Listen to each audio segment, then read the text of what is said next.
வணக்கம். ஸ்ரீ செல்வ விநாயகர் ஆசியுடன் அனைத்து அன்பு உள்ளங்களும் என்றும் நலமுடன் வாழ்க பல்லாண்டு. இப்போ இந்த ஆண்டு சனி பெயர்ச்சி, குரு பெயர்ச்சி, ராகு கேது பெயர்ச்சியை பற்றி 12 ராசிக்கும் சொல்ல போகிறேன். ஒவ்வொரு ராசிக்கும் நம்ம எந்தெந்த பலன் எப்படி இருக்கும், அதுக்குண்டான கோயில் வழிபாடு மற்றும் அவங்களுக்கு தீமைகள் இருந்தாலும் பாதிப்பு இருந்தாலும் அதை மீண்டு எப்படி தெய்வ வழிபாடு பண்ண முடியும், அந்த தெய்வ வழிபாடின் மூலிமா நமக்கு நன்மை கிடைக்கும். 7 சனி, அஷ்டம சனி, ராகு கேது பேச்சு, அந்த ராகு கேது உக்காந்த இடம் நமக்கு பாதிப்பா, உடல் நலம் குறைவு ஏற்படுமா, இல்லை விபத்து ஏற்படுமா, நம்ம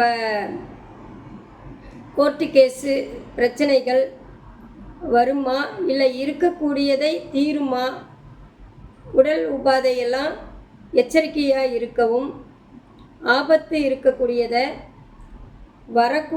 வரப்போகக்கூடிய பாதிப்புகளையும் தடுத்து நல்வழி காட்ட தெய்வ அனுகிரகம், எந்த கோயில் வழிபாடு செய்தால் நன்மை. அதே போல் நம்ம 7 சனி ராகு கேது பேச்சுன்னா எப்படியுமே நம்ம கஷ்டம் வந்தே தான் தீரும், அதில் மாற்றம் இல்லை. நம்ம விதி பயன்ங்கிறது ஒன்று இருக்குது, கர்மா வினைகள் அப்படிங்கிறது ஒன்று இருக்குது. அந்த கர்மா வினைகள் நம்மளுக்கு பாதிப்பு ஏற்படும் போது அதை நம்ம எச்சரிக்கைப்படுத்த தான் ஜாதகம் பார்க்குறோங்கிறது. நம்ம அனாவசியமாக ஜாதகம் எடுத்துகிட்டு போய் பார்த்துக்கிட்டு அந்த ட்ரஸ்ட்டை நம்ம பண்ணக்கூடாது. அந்த உடல் உபாதை அடிக்கடி நம்ம ஜாதகம் பார்க்கும்போதும் உடல் உபாதைகள் அதே ஒரு டென்ஷன் கொடுக்கும். அந்த உபாதைகள் என்னத்துக்காக நம்ம போய் பார்க்குறோன்னா, ஆபத்து வரக்கூடியதை முன்னெச்சரிக்கையாக ஒரு வழிபாட்டின் மூலிமா குறைவாக ஏற்படுமா, அந்த வரக்கூடிய ஆபத்தை தடுக்க வழி உண்டா அப்படிங்கிறது தான். அந்த வழியை தெரிந்து கொண்டாலே நம்மளுக்கு நன்மைகள் பாதி மேல்நோக்கி போயிடுவோம். கஷ்டங்களை எதிர்த்து போராடக்கூடிய செயல் உண்டாகும். அதாவது ஒரு சண்டை அப்படின்னு வரும்போது ஒருத்தர் அடிக்க வராங்க, அப்போ அதை நம்ம சண்டை போட நமக்கு தெரியலனாலும் அதை தடுக்கவாது கையை தடுப்போம். சண்டை போட வரல, ஆனால் வரக்கூடிய ஆபத்தை முகத்தில் அடிக்கக்கூடியதை கையில் தடுக்கும்போது அந்த முகத்தில் விழுவாமல் கையில் தடுத்துக்கிறோம். அந்த மாதிரி தான் இந்த பரிகாரங்கிறது.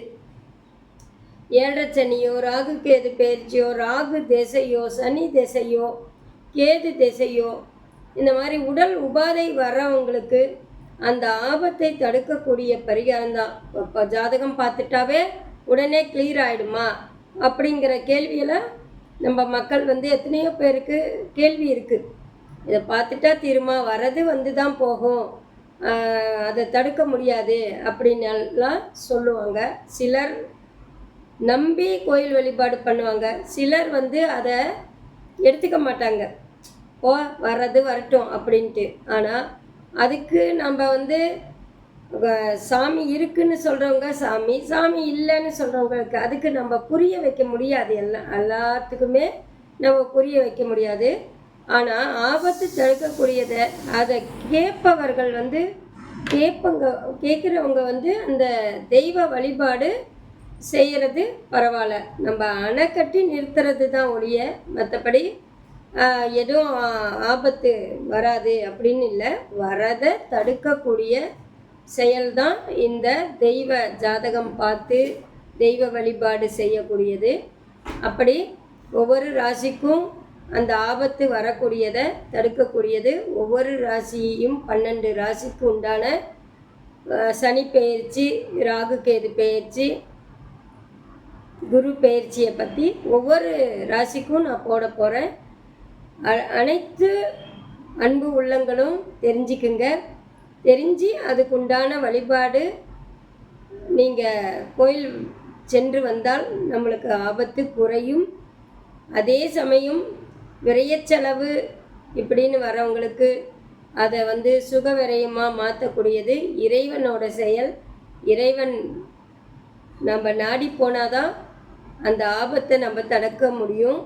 நம்ம ஒரே இடத்துல கஷ்டம் வருது, நம்மளால் முடியாதே, இப்படி வந்துடுச்சு, சனி 7 சனி நடக்குது, எங்களால் ஒன்றும் முடியாதுன்னு நம்ம முடங்கி இருந்த வரைக்கும் அந்த முடங்கி வீணாக தான் போகும். அதிலிருந்து நம்ம மீண்டு எந்திரிக்கணும், எதிர்கொள்ளணும்.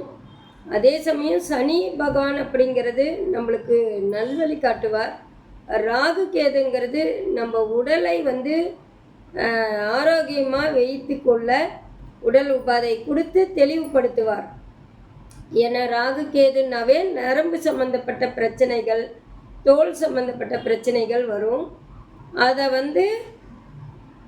எச்சரிக்கைப்படுத்தி அந்த உபாதையை தடுக்கக்கூடிய கிரகாச்சாரம் தான் ராகு கேது உட்காரக்கூடியது. குரு அப்படிங்கிறது திருமண அமைப்பு, குழந்தை பேரு, இந்த மாதிரி இருக்கக்கூடிய வேண்டுதல் செய்தால் குழந்தை பேரு வரக்கூடிய யோகங்கள் பிறக்கும். குரு பயிற்சி நம்மளுக்கு நன்மையை, குழந்தை பேரு எல்லா அமைப்பு சுகம் பெறும். குழந்தைகளுக்கு கல்வி ஸ்தானம் கொடுக்கும். அதே போல் செல்வ செழிப்பு எல்லாம் அனைத்தும் அது சேரும். அனைத்து ராசிக்கும் போட போகிறேன். எல்லாருமே அதை கேட்டு அதன் பிரகாரம் தெய்வ வழிபாடு பண்ணுங்கள். அனைத்து ராசிக்கும் நல்லதே நடக்கும், நன்மை பிறக்கும். உத்தமம், சுபம்.